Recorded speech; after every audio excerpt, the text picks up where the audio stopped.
আচ্ছা, গল্পের এখন নতুন মোড়, সেটা হচ্ছে একটা 40 মিনিটের কল রেকর্ডিং, যদিও আমরা সেই কল রেকর্ডিংটা শুনিনি।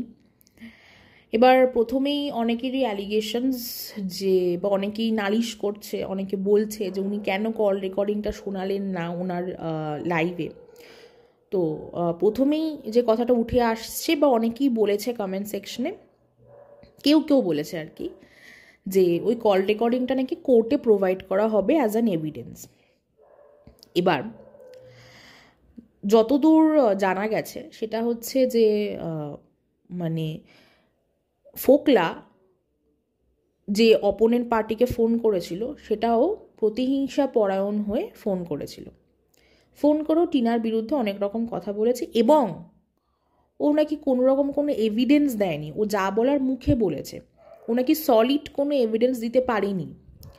এবার এরকম একটা কনফেশন যেখানে কিনা কোনো সলিড প্রুফ নেই, জাস্ট ভার্বাল কনফেশন বা কল রেকর্ডিং যদি কোর্টে এভিডেন্স হিসেবে প্রোভাইড করা হয়, কোর্ট কি সেটাকে অ্যাকসেপ্ট করবে আমি জানি না, বা আমার কোনো আইডিয়া নেই এই বিষয়। আপনাদের যাদের খুব ইনডেপথ আইডিয়া আছে আপনারা প্লিজ কমেন্টের মাধ্যমে জানাবেন। আর সেকেন্ডলি, উনি নিজের মুখে বলেছেন যে উনি এই কল রেকর্ডিংটা 4 জনকে ফরওয়ার্ড করেছেন।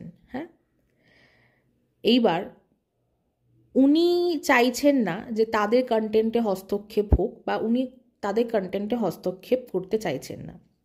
উনি যাদেরকে ফরওয়ার্ড করেছেন তারা তাদের ভাষায় এবার ওই 40 মিনিটে কল রেকর্ডিংটা ভাঙিয়ে এভরিডে ইনস্টলমেন্টে কন্টেন্ট বানাবে।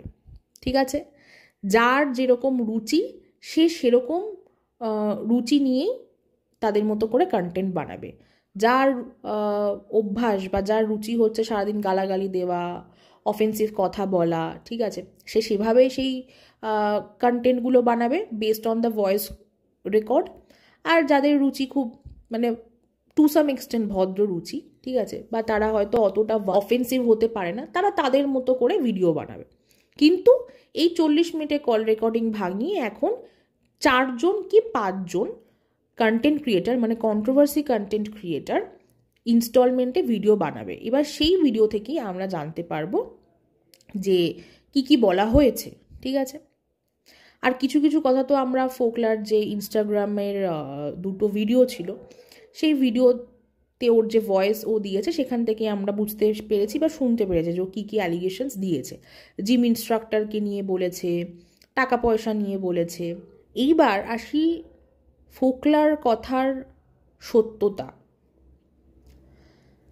এই কন্ট্রোভার্সি জনারে এমন প্রচুর কন্টেন্ট ক্রিয়েটার আছে এবং ভিউয়ার্স আছে যারা টিনাকে একেবারেই সহ্য করতে পারে না, মানে 2 চোখে সহ্য করতে পারে না। হ্যাঁ, একজন কন্টেন্ট ক্রিয়েটার মানে সীমা আন্টি সহ্য করতে পারে না, তার তো কিছুটা কারণ আছে, সেটা হচ্ছে ওনার আগেনস্ট একটা লিগাল স্টেপ নিয়েছে টিনা, অ্যান্ড ডেফিনেটলি সেটা তো বিনা কারণে নেয়নি। সীমা আন্টিও নিজে কন্ট্রোল হারিয়ে যথেষ্ট অফেন্সিভ ল্যাঙ্গুয়েজে টিনাকে নিয়ে ভিডিও করতো, তো তার জন্যই কেসটা খেয়েছে। তো সেখান থেকে তো একটা অপছন্দের জায়গা আছেই যে উনি টিনাকে পছন্দ করেন না। তো এখনও শুধু উনি নন, এখন এমন যে সমস্ত কন্টেন্ট ক্রিয়েটাররা টিনাকে একেবারেই পছন্দ করে না তাদের কাছে এখন এটা খুব সুবর্ণ সুযোগ, তাই না, টিনার বিরুদ্ধে ভিডিও করার। এতদিন করতে পারেনি কি ভালোভাবে, তো এখন তাদের কাছে সুবর্ণ সুযোগ, তারা সেই সুযোগটা কেন হারাবে, তাই না? তো তারা এখন কি করবে, তারা এখন তাদের মন পছন্দ মতো টপিকগুলো তুলে নেবে বা তুলে নিয়েছে অলরেডি। যেমন ধরুন, ফোকলা ওর ইনস্টাগ্রাম ভিডিওতে এটা বলেছে যে ও প্রতিহিংসা পরায়ণ হয়ে টিনার বিরুদ্ধে মিথ্যে কথা বলেছে, কিছু রিয়েল লাইফ ক্যারেক্টারের সাথে টিনাকে জুড়ে দিয়েছে।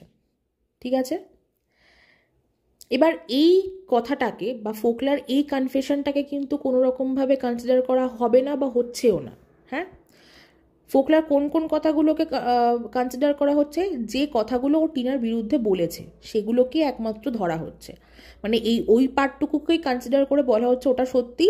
আর ফোকলা যে বলেছে যে ও মিথ্যে বলেছে, ও প্রতিহিংসা পরায়ণ হয়ে বলেছে, ও রিভেঞ্জফুল মেন্টালিটি ছিল, সেই মেন্টালিটি থেকে ও বলেছে, সেটাকে আর কনসিডার করা হচ্ছে না আর হবেও না। হ্যাঁ, ওই যে বললাম সুবর্ণ সুযোগ, যারা একটা সময় টিনাকে নিয়ে খুব নেগেটিভ ভিডিও করতো বা টিনাকে পছন্দ করে না তাদের কাছে এখন এটা একটা সুবর্ণ সুযোগ টিনার বিরুদ্ধে ভিডিও করার। ওকে, তো তারা তাদের কন্টেন্ট পারপাসে সেই কথাগুলো বলবে। এবার কথা হচ্ছে যে বৌদিবাজকে কি সত্যি বিশ্বাস করা যায়? আমাকে যদি জিজ্ঞেস করেন, না, ও একেবারে বিশ্বাসযোগ্য ছেলে নয়। অনেকেই বলছে যে টিনা একটা 5 বছরের সংসার ভেঙেছে, টিনা একটা 1.5 বছরের সম্পর্ক ভেঙে দিল। তার মানে ওই 5 বছরের সম্পর্ক ভাঙাতেও টিনার ডিসক্রেডিট, আবার এই 1.5 বছরের সম্পর্কে ভাঙাতেও টিনার ডিসক্রেডিট। আমি ওই 5 বছরের সংসার জীবনটা নিয়ে কিছু বলবো না এই ভিডিওতে, ঠিক আছে? আমি যেটা বলবো এই 1.5 বছরের সম্পর্কটাতে। অনেকের বক্তব্য যে টিনা এই 1.5 বছরের সম্পর্কে ফোকলাকে ইউজ করেছে। আমার প্রশ্ন তাদের কাছে, ইউজ করার মানেটা কি? ইউজ করার মানে যে আমি আমার নিজস্ব ব্যক্তিগত কাজে তাকে ব্যবহার করছি, ঠিক আছে? এবার বিষয়টা হচ্ছে এখানে রোজগারটাকে করলো টিনা। কিভাবে করলো? ভিডিও করে আর ব্র্যান্ড প্রমোশন করে, তাই তো? তো সেখানে খাটাখাটনিটা কে করলো? টিনা করলো। এবার টিনা যদি ওকে ইউজ করতো তাহলে টিনা এত খাটাখাটনি করতো না। টিনা তাহলে বলেই দিতে পারতো দুই হাত তুলে যে আমি কোনো কাজ করব না, আমি কোনো ভিডিও করব না, তুমি রোজগার করে আনো, তুমি রোজগার করে এনে আমাকে টাকা প্রোভাইড করো বা আমাকে ফিনান্সিয়ালি সাপোর্ট করো, ঠিক আছে? কারণ টিনার যে ভ্লগ করার প্রতি সেরকম এনথুসিয়াজম নেই, সেটা ওকে দেখলেই বোঝা যায়। এবং সেটা তো ও আগেও বলেছে, ওর হাজব্যান্ডকে শর্তও দিয়েছিল যে ও কোনো ভ্লগ করবে না। তো ওর ভ্লগ করার প্রতি সেরকম কোনো আগ্রহ নেই। ওর ভিডিও দেখলেই বোঝা যায় যে ও কোনো এফর্ট দিতেই চায় না ওর ভ্লগে। ইভেন ও থাম্বনেলও একটা বানাতে পারে না, ঠিক আছে? তো সেইখানে ও নিজেকে জোর করে, ও রীতিমতো সেটা মানে ঠেলায় পড়ে বা দেওয়ালে পিঠ থেকে গেছে, তাই ও জাস্ট ওই ভিডিও করতে হয় বলে ও ভিডিও করে।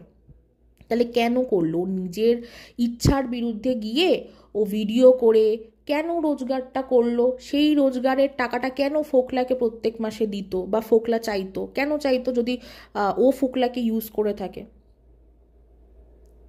হ্যাঁ, মানে এখন ফোকলা হয়ে গেছে সত্যবাদী যুধিষ্ঠির, এখন ফোকলা হয়ে গেছে ইনোসেন্ট, এখন ফোকলা হয়ে গেছে মিস্টার অসহায় নাম্বার 2, ঠিক আছে?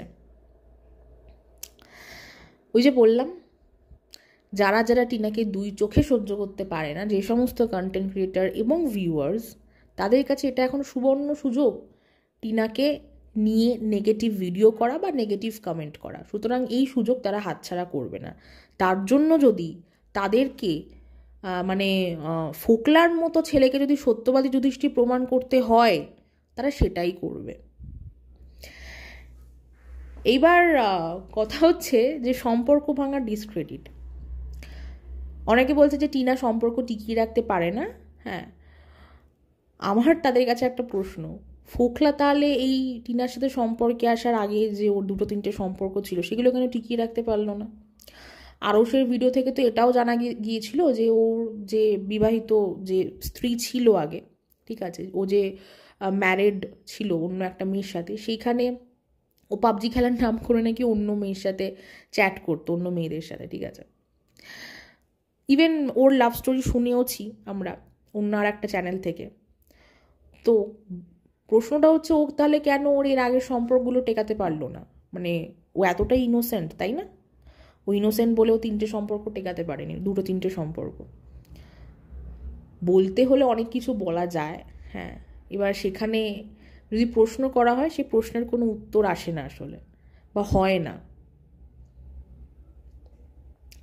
এবার আসি আর একটা কথা, সেটা হচ্ছে ড্রিঙ্ক। অনেকে টিনার চরিত্র ভালো না খারাপ সেটা ডিসাইড করছে যে ওর জীবনযাপনের ওপর, ঠিক আছে?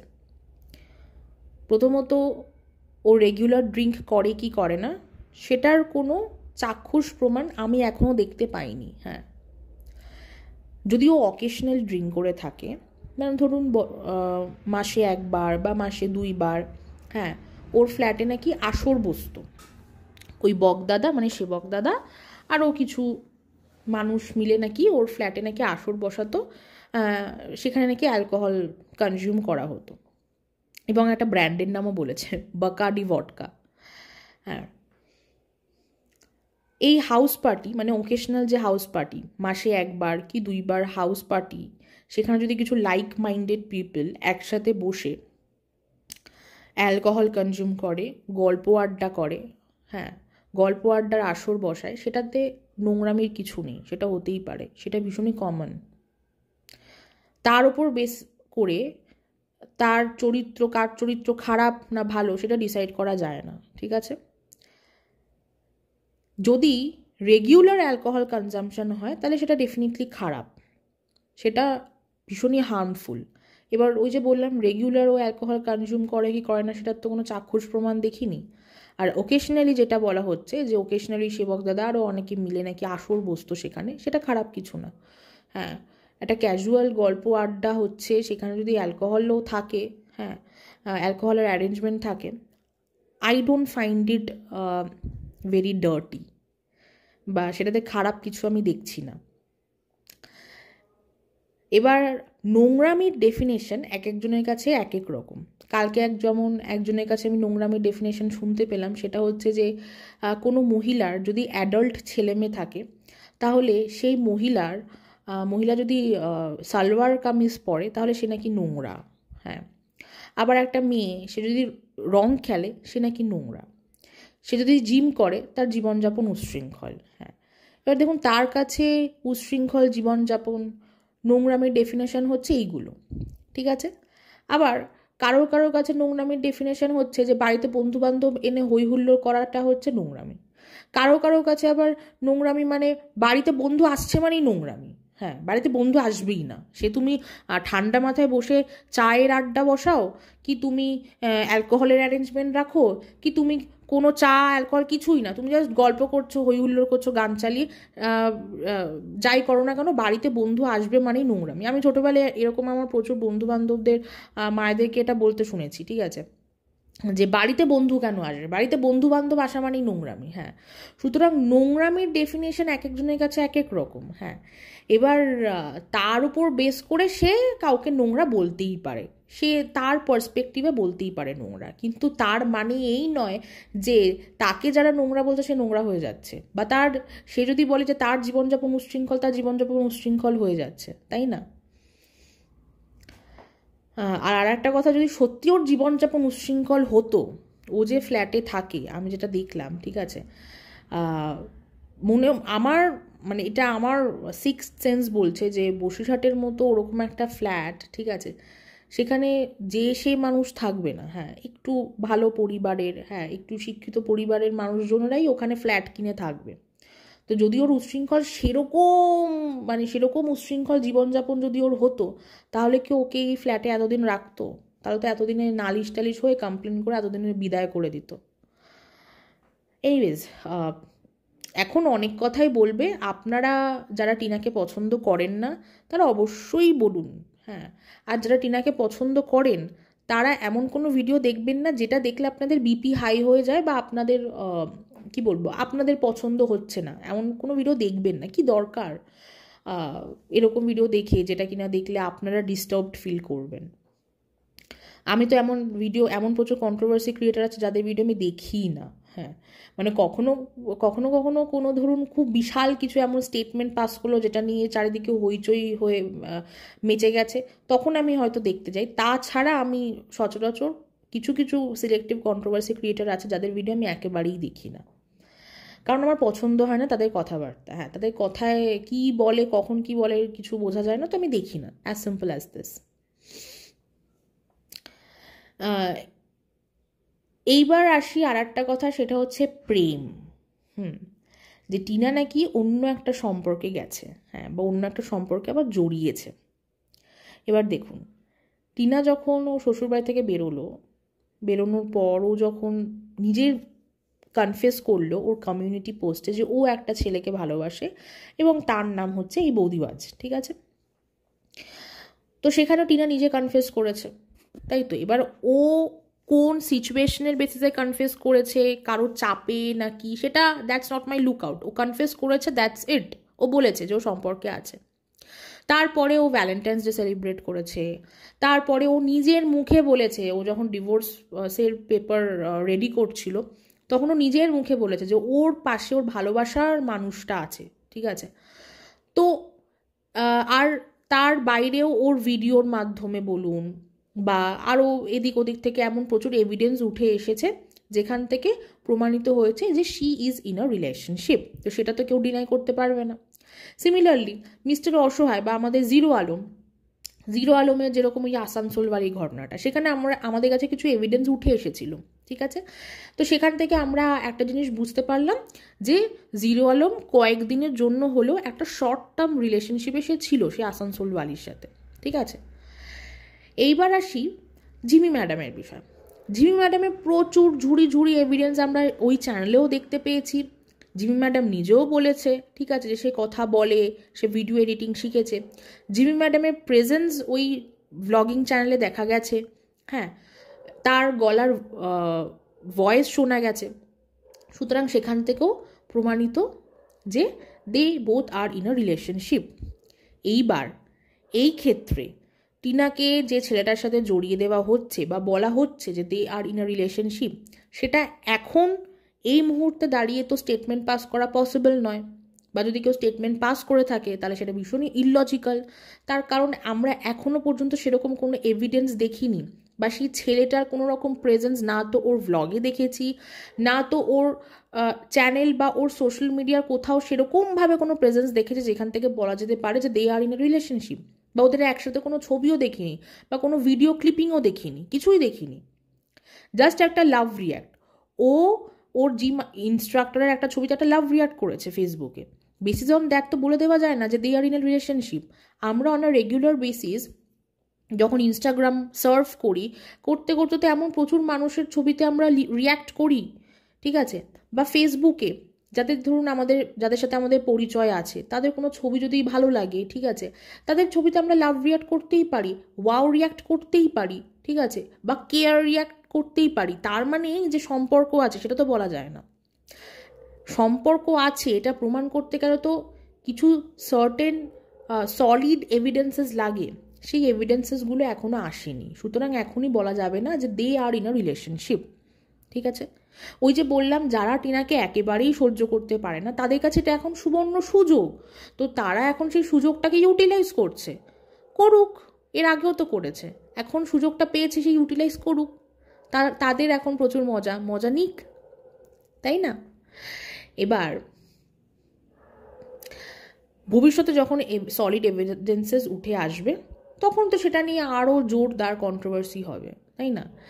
এবার দেখুন, এটা নিয়ে এত ভাববেন না, এই পুরো বিষয়টা নিয়ে যারা কিনা ধরুন মিস্টার অসহায়কে নিয়ে যখন একটা সময় কন্ট্রোভার্সি জোরদার হচ্ছিল, তখন তার ভালোবাসার মানুষরা খুব কষ্টে ছিল বা তাদের খুব রাগ হচ্ছিল, তাদের খারাপ লাগছিল। আবার এখন টিনাকে নিয়ে কন্ট্রোভার্সি হচ্ছে, ওর কাছের মানুষদের এখন খুব খারাপ লাগছে, কষ্ট হচ্ছে। আপনাদের খারাপ লাগা, কষ্ট লাগা কাদের জন্য? এমন কিছু মানুষদের জন্য যারা আপনাদের ফিলিংস, আপনাদের ইমোশনটা নিয়ে ভাবেই না, বা দে ডোন্ট কেয়ার। তারা তাদের জীবনে যথেষ্ট ভালো আছে, they R happy in their relationship, ঠিক আছে। তাদের এখনই একটা জায়গায় বাধা যে লিগাল কেসেসগুলোতে তারা জড়িয়ে আছে সেগুলো থেকে এখনও তারা নিস্তার পায়নি, ডিভোর্স হয়নি। হ্যাঁ, ডিভোর্সটা যখন হয়ে যাবে তখন এই দুজন বা এই কিছু মানুষদের মতো সুখী মানুষ আপনারা দেখতে পাবেন না। ডিভোর্সটা হয়ে গেলে টিনা আর জিরো আলমের মতো সব সুখী মানুষ কোথাও আর পাবেন না। They will be the happiest persons. কারণ তখন ওরা স্বাধীন হবে, ওরা ইন্ডিপেন্ডেন্টলি অনেক কিছুই করতে পারবে, কিন্তু বলার কেউ কিছু থাকবে না। বিকজ তখন ওরাও বলবে যে আমার তো ডিভোর্স হয়ে গেছে, আমার তো আর কোনো সম্পর্কে আমি আর জড়িয়ে নেই, বা একটু হলেও আমার কোথাও গিয়ে কোনো সম্পর্ক বেঁধে নেই। সুতরাং এখন আমি স্বাধীন, আমি এখন যা খুশি তাই করতে পারি। এবার সে যা খুশি তাই করতে গিয়ে যদি কারোর সেরকম কোনো সিরিয়াস কনসিকুয়েন্সেস হয়, হ্যাঁ, সেটা তো অবশ্যই আমাদের খারাপ লাগবে, বাট আমাদের কি কিছু করার থাকবে? সেখানে থাকবে না তো, কারণ সেখানে তারা সাফার করবে। এখানে আমরা শুধু বলতে পারি কোনটা খারাপ কোনটা ভালো, তার বাইরে গিয়ে আমরা আর কিছু করতে পারবো না। আর একটা কথা সেটা হচ্ছে যে এখানে না এখন কারেন্টলি এখন আর ওই স্টেজটা নেই যে এ ইনোসেন্ট, ও ভিকটিম, হ্যাঁ, এইগুলো বলার মতো আর সেই স্টেজটাই নেই। এখানে এখন সবাই ইন্ডিভিজুয়াল, ঠিক আছে। এবার এখন এখানে একটাই বাধা, ওই যে বললাম ডিভোর্সটা হয়ে গেলে ওরা ওদের মতো ভীষণ ভালো থাকবে, বিশ্বাস করুন, ওরা আমাদের থেকেও বেশি ভালো থাকবে। তাই এখন আর এই প্রসঙ্গগুলো আসেই না যে ও দোষ করেছে আগে, ও বেশি ভুল করেছে, ও ইনোসেন্ট, ও ভিকটিম। এই প্রশ্নগুলো বা এই কথাগুলো এখন মানে পুরো অযৌক্তিক হয়ে গেছে। দুজনের জীবনে যথেষ্ট ভালো আছে, ডিভোর্সটা হয়ে গেলে আরও ভালো থাকবে। যদি ভিকটিম বলতেই হয় তাহলে এখানে সব থেকে বড় ভিকটিম হচ্ছে বাচ্চাটা, ঠিক আছে? আর যদি ভেবে থাকেন যে ওই বাচ্চাটা জাস্ট বিকজ ওর পৈতৃক বাড়িতে আছে, ওর বাবাকে চোখের সামনে 24 ঘন্টা দেখছে বলে ওর বাবাকে হিরো বলবে আর তার জন্য ওর বাবা বেস্ট ফাদার, খুব ভুল ভাবছেন, ভীষণই ভুল ভাবছেন। ওই বাচ্চাটার চাইল্ডহুড অলরেডি ট্রমাটিক, আরও ট্রমাটিক হতে চলেছে আরও। এবং ও সেই ট্রমাটিক চাইল্ডহুডের জন্য দুইজনকেই দোষী বলবে, ওর বাবাকে ওর মাকে, দুইজনকেই। শুধু আমরা একটাই প্রার্থনা করতে পারি, বাচ্চাটাকে যেন ভগবান প্রচুর শক্তি দিক, ওর আগামী দিন যে হার্ডলসগুলো আসছে সেগুলো অতিক্রম করার জন্য বাচ্চাটাকে যেন ভগবান প্রচুর প্রচুর প্রচুর মনের জোর দিক। এর থেকে বেশি আমরা কিচ্ছু চাইতে পারবো না। কারণ ওর কাছে ওর বাবা মা সমান দোষী হবে ফর হিজ ট্রমাটিক চাইল্ডহুড। আপনারা, আমি এর আগেও একটা ভিডিওতে বলেছিলাম, Cloud9 ভিডিওটা দেখবেন। Cloud9 যে সোমা মেয়েটা আছে ওর ভিডিওটা দেখবেন, তাহলে বুঝতে পারবেন। সেখানে ও নিজে স্পষ্ট বলেছে যে ওর মা যখন প্রেগনেন্ট ছিল, মানে ও যখন মানে ওর মায়ের পেটে ছিল আর কি, তখন প্রেগনেন্ট থাকাকালীন ওর বাবা ওর মাকে ছেড়ে চলে যায়। কোথায় যায় কি করে নো ওয়ান নোস, বাট ছেড়ে চলে যায়, ঠিক আছে? তার কিছু বছর পর ওর মা নিজেও সেই মুভ অন করে নিজের মতো করে আর একটা সম্পর্কে সে কি বলবো কমিটেড হয় এবং সে বিয়ে করে নেয়, ঠিক আছে? তো তার নতুন সংসার হয় এবং মেয়েটা মানে Cloud9 মেয়েটা সোমা, ও মানুষ হয় ওর মামার বাড়িতে, ওর দিদার কাছে, ঠিক আছে? তারপর ওর যখন 20 বছর বয়স তখন ও জানতে পারে ওর বাবাকে, তার আগে অবধি জানতো না ওর বাবাকে, ঠিক আছে? এখন বর্তমান পরিস্থিতিতে দাঁড়িয়ে ও রিসেন্টলি ডিভোর্স হয়েছে এবং ভদ্রভাবে কি করে ডিভোর্স হয় সেটা ওকে দেখলে বোঝা যায়। কোনো রকম কোনো কাটা ছেঁড়া না, কিচ্ছু না। হ্যাঁ, কিছু কিছু সময় ও মাঝে মাঝে এসে হয়তো ওর যেহেতু দেখুন একটা তো ফ্রাস্ট্রেশন আসেই, একটা ডিপ্রেশন তৈরি হয়, তো সেখান থেকেও সেও মাঝে মাঝে ভিডিওতে এসে কিছু হিন্ট দিত, কিন্তু অনেক সময় ওকে সেই ভিডিওগুলো ডিলিট করে দিতে হতো পারিবারিক চাপে। তো এখনও ডিভোর্স হয়ে গেছে এবং ও এখন বর্তমানে দাঁড়িয়ে ও একটা কথাই বলে যে ওর ট্রমাটিক চাইল্ডহুডের জন্য ওর মা এবং বাবা দুজনেই দোষী। অথচ সবার আগে কিন্তু ছেড়ে গেছে ওর বাবা, তারপরে ওর মা মুভ অন করেছে, ঠিক আছে? কিন্তু ওর কাছে কিন্তু দুজনেই সমান দোষী। সুতরাং এই যে আমরা অ্যাজিউম করে নিচ্ছি বা কেউ কেউ অ্যাজিউম করে নিচ্ছে যে ওর কাছে ওর বাবা বেস্ট হবে, ওর মা কেউ সহ্য করতে পারবে না, একদম ভুল ভাবছেন। ওই দুজনের মধ্যে কাউকেই ও গুড বুকে রাখবে না। ওই সম্পর্কে হয়তো বায়োলজিক্যালি মা বাবা, ব্যাস ওইটুকুই। গুড বুকে ও কোনোদিনই মাকেও রাখবে না, বাবাকেও রাখবে না। হ্যাঁ, he is the actual victim. তো একটা কথাই বলবো যে এখন আর ওই কাদা ছোড়াছুড়ি পর্যায়ে বিষয়টা নেই যে ও ভালো ও খারাপ, মিস্টার অসহায় ভালো টিনা খারাপ, টিনা ভালো মিস্টার অসহায় খারাপ, এখন আর ওই জায়গাটাতেই নেই, ঠিক আছে? এখন ভাই দুজনেই সেম লেভেলে চলে এসেছে। হ্যাঁ, এখন একটাই কথা, ভাই ডিভোর্স দাও, দুজনের মতো ভালো থাকো। এবার আসি, রুনা আন্টি একটা কথা বলেছে তার ভিডিওতে, তার লাইভে বারবার একটা কথা বলছে যে ডেট এবং কমিটেড রিলেশনশিপের কথা বলছে, সেটা নিয়ে অনেকে অনেক তাদের নিজেদের মতো করে বিষয়টাকে ডেপিক্ট করছে। হ্যাঁ, এবার দেখুন, ডেট এবং কমিটেড রিলেশনশিপ দুটোর মধ্যে না পার্থক্য আছে, ঠিক আছে? ডেট একাধিক করা যেতেই পারে। ডেট করা মানে সেখানে কোনো রকম কোনো প্রতিশ্রুতি থাকবে না, কোনো রকম দায়বদ্ধতা থাকবে না, সম্পর্কের ভবিষ্যৎ নিয়ে কোনো রকম কোনো চিন্তা থাকবে না। ঠিক আছে, ডেট করা মানে একে অপরের সাথে জাস্ট একটা ফ্রেন্ডলি রিলেশনশিপ রাখা, একে অপরকে বোঝা, দ্যাটস ইট। সেখানে কোনো রকমের কোনো কমিটমেন্ট থাকবে না বা কোনো রকমের কোনো রেসপন্সিবিলিটি থাকবে না, ঠিক আছে। আর ডেট একাধিক মানুষের সাথে করা যেতেই পারে, একটা ছেলেও একাধিক মেয়ের সাথে ডেট করতে পারে, একটা মেয়েও একাধিক ছেলের সাথে ডেট করতে পারে, সেটা তো অন্যায় কিছু নেই।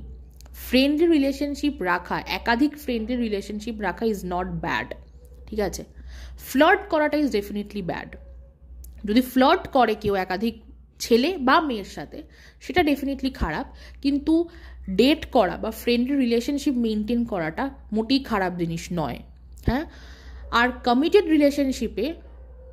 রিলেশনশিপ সবসময় এক্সক্লুসিভ হয়, মানে কমিটেড রিলেশনশিপ একটাই হয়, সেখানে সম্পর্কে প্রচুর দায়বদ্ধতা থাকে একে অপরের প্রতি, ঠিক আছে, প্রতিশ্রুতি থাকে, প্রচুর দায়িত্ববোধ থাকে, সম্পর্কের ভবিষ্যৎ নিয়ে চিন্তা থাকে, ঠিক আছে, বা প্ল্যানিং থাকে, সেটাকে বলে কমিটেড রিলেশনশিপ। রুনান্টি এইটাই বলতে চেয়েছে যে তুমি ডেট করো ভাই, তুমি সেপারেশনে আছো, ঠিক আছে, তুমি আর তোমার সংসারে ফিরবে না, হ্যাঁ, তুমি নিজেকে মানে কি বলবো সিঙ্গেল হিসেবে ধরেই নিয়েছো, মানে you are not in any kind of any marital relationship, legally you are, ঠিক আছে, কারণ ও তো ডিভোর্সের জন্য ওয়েট করছে, ঠিক আছে। তো রুনান্টি এটাই বলেছে যে তুমি ডেট করো, তুমি ফ্রেন্ডলি রিলেশনশিপ রাখো, তুমি কথা বলো, ক্যাজুয়ালি কথা বলো, কিন্তু কারোর সাথে গভীর সম্পর্কে গিয়ে হ্যাঁ তার সাথে সব কিছু একেবারে উজাড় করে দিও না, সেটা বলতে চেয়েছে, ঠিক আছে। সুতরাং যেখানেই ওই কমিটমেন্টটা চলে আসবে সেখানেই ক্ষতি। আর একটা বিষয় সেটা হচ্ছে এই টিনা বা এই টিনার লিগাল হাজব্যান্ড, এদের মতো মানুষেরা ডেট বিষয়টাতে খুব একটা অ্যাওয়্যার না, হ্যাঁ। তো টিনা কতটুকু এই বিষয়গুলোকে মেনটেন করতে পারবে বা ওর লিগাল হাজব্যান্ডও কতটুকু এই বিষয়গুলোকে মেনটেন করতে পারে বা পারবে, আই হ্যাভ ডাউট। বাট হ্যাঁ এইটুকুই বলবো যে এখন দুজনের প্রতি, মানে মিস্টার অসহায় এবং টিনা দুজনের প্রতি তো আর কোনো দায়বদ্ধতা নেই, ঠিক আছে, they are right now waiting for divorce, হ্যাঁ। তো তারা ডেট করুক, তারপরে বুঝে শুনে পদক্ষেপ নিক, কে ভালো কে খারাপ। আর টিনার বয়সটা এখন খুবই অল্প, হ্যাঁ, টিনার জন্য এখন রাইট নাও কোনো রকম কোনো কমিটমেন্টে যাওয়া, হ্যাঁ, আর একটা ভুলের সমান হয়ে যাবে। আমার ভিডিওটা কেমন লাগলো অবশ্যই আপনারা কমেন্ট করে জানাবেন, আর সবাই খুব ভালো থাকবেন, থ্যাংক ইউ।